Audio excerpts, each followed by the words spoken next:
पर किसी बड़े चैनल ने उस पर डिबेट नहीं कराई, किसी बड़े न्यूज़पेपर ने उसको प्रमुखता से भी नहीं छापा। तो लगभग 5 करोड़ लोगों के जीवन को यह खबर प्रभावित करती है, पर किसी ने इस पे प्रमुखता से बात नहीं करी क्योंकि वो कोई और ही चीजों में व्यस्त। किसी बड़े समाचार पत्र 1 या 2 न्यूज़पेपर को छोड़ दें तो किसी बड़े न्यूज़पेपर ने उसको प्रमुखता से भी नहीं छापा, पर वो हम आज डिस्कस करेंगे। और वो खबर यह है कि अप्रैल से लेकर अगस्त 2020 के मध्य 5 महीनों में देश में 94.5 लाख वेतनभोगी कर्मचारियों ने अपने पीएफ खाते से 35,445 करोड़ रुपए निकाले। तो 94.5 लाख वेतनभोगी कर्मचारियों के एक फैमिली में अगर मैं 5 सदस्य भी मान लूं तो लगभग 5 करोड़ लोगों के जीवन को यह खबर प्रभावित करती है, पर किसी ने इस पे प्रमुखता से बात नहीं करी क्योंकि वो कोई और ही चीजों में व्यस्त है। साथियों, एक वेतनभोगी कर्मचारी अपने पीएफ से पैसा कब निकालता है? जब उसके पास दूसरा कोई ऑप्शन नहीं बचता है, क्योंकि उसे पता है कि सिर्फ पीएफ का पैसा ही उसके भविष्य का इंश्योरेंस है। वो स्वाभिमान से बुढ़ापे में जब ही रह सकता है जब उसके पीएफ में पर्याप्त पैसा हो।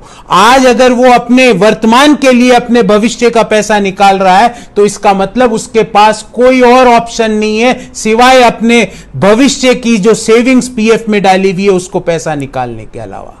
ध्यान रहे, उस कल ही जो खबर आई उसमें एम्प्लॉय प्रोविडेंट फंड ऑफिस है जो ईपीएफओ है भारत सरकार का, ईपीएफओ ने यह बताया कि इन 94.5 लाख लोगों में से 55% लोगों ने यह पैसा कोविड के कारण निकाला और 31% लोगों ने यह पैसा उनके घर में कोई व्यक्ति बीमार हो गया इस कारण निकाला। क्यों निकाल रहे हैं व्यक्ति पैसा? क्यों अपने भविष्य का पैसा आज एक वेतनभोगी कर्मचारी निकाल रहा है? समझना पड़ेगा, क्योंकि उसकी नौकरी जा चुकी है या उसके वेतन में इतनी कमी कर दी गई है कि वो घर में स्वाभिमान से बैठ के दाल रोटी नहीं खा सकता है, अपने बच्चों का पेट नहीं पाल सकता, अपने सर पर छत की व्यवस्था नहीं कर सकता, जब भी वो पीएफ का पैसा निकालेगा। ध्यान रहे, ये जो जिन लोगों ने ये पैसा निकाला उनमें से 75% लोग ऐसे हैं, और ये भी ईपीएफओ का ही आंकड़ा है कि जो 51% लोगों ने कोविड स्कीम के तहत ये पैसा निकाला उनमें से 75% लोग ऐसे हैं जिनकी मासिक आय 15,000 रुपए से कम है।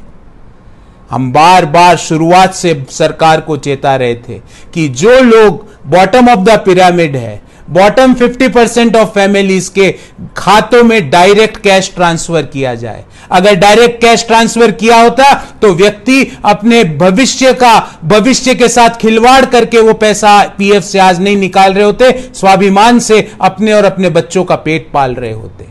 हम बार बार कह रहे हैं कि इकोनॉमी में इन्वेस्टमेंट बढ़ाइए, पब्लिक इन्वेस्टमेंट बढ़ाइए, प्राइवेट इन्वेस्टमेंट के लिए कंड्यूसिव एनवायरनमेंट पैदा कीजिए जिसके कारण नए रोजगार का सृजन हो, पर सरकार ने एक ना सुनी और उसका खामियाजा आज वेतनभोगी कर्मचारी भुगत रहे। 94.5 लाख लोगों ने अपने भविष्य के लिए जो पैसा एक एक पाई जो संजोई थी वो आज निकाल ली।